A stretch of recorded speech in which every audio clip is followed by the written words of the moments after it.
एक सपना जिसके लिए लाखों छात्र अपने बचपन की पगडंडियों को छोड़कर शहर के चकाचौंध भरी दुनिया में दाखिल होते हैं। जिन सपनों को हकीकत में तब्दील करने के लिए विद्यार्थी न जाने कितने महीने सालों की आहुति देते हैं, सरकार ने उस यूपीएससी का नोटिफिकेशन कुछ तब्दीलियों के साथ जारी कर दिया है। नमस्कार, मैं मिकेश द्विवेदी, आप देखना शुरू कर चुके हैं पंजाब केसरी टीवी।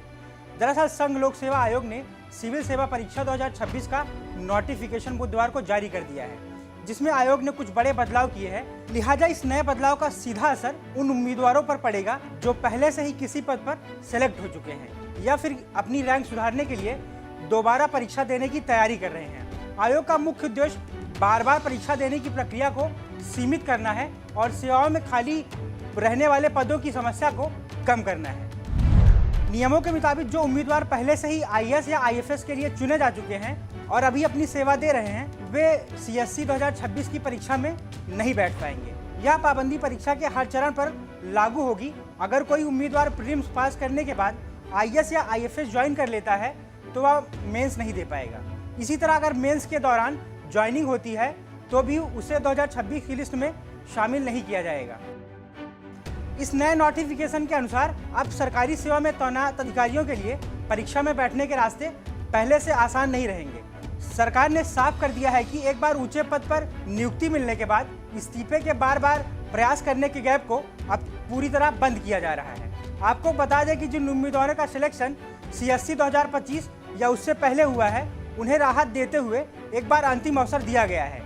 वे बिना इस्तीफा दिए 2026 या 27 की परीक्षा में एक बार बैठ सकते हैं, लेकिन 2028 से पहले उन पर भी यही कड़ा नियम लागू होगा कि परीक्षा देने के लिए नौकरी छोड़नी पड़ेगी।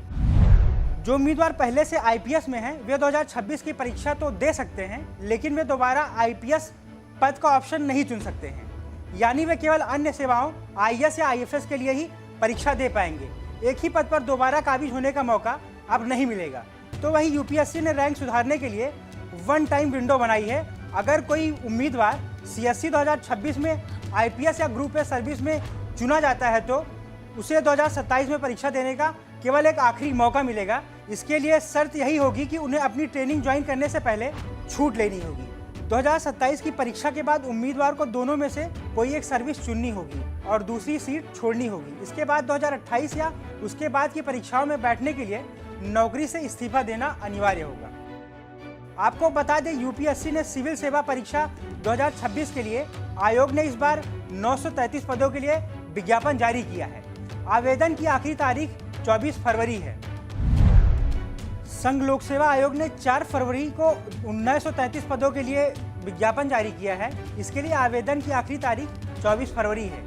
यूपीएससी प्रीलिम्स के एग्जाम 24 मई को आयोजित होंगे, तो वहीं मेंस 21 अगस्त से कराए जाएंगे।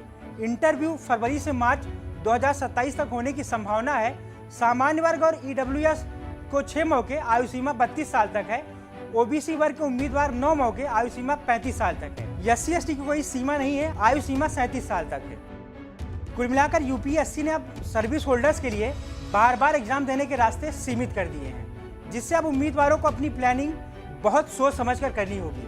आसान शब्दों में कहे तो अब इन पदों पर रहते हुए दोबारा परीक्षा देने के लिए इस्तीफा देना एकमात्र ही रास्ता होगा। आयोग का इरादा साफ है कि बार परीक्षा देने की प्रक्रिया को सीमित करना और सेवाओं में खाली पद रहने की समस्या को हल करना है। फिलहाल इस खबर में इतना ही। Bureau report, Punjab Kesari TV. हमसे जुड़े रहने के लिए हमारे YouTube चैनल को सब्सक्राइब करें और नई वीडियो की नोटिफिकेशन के लिए बेल आइकॉन को दबाएं।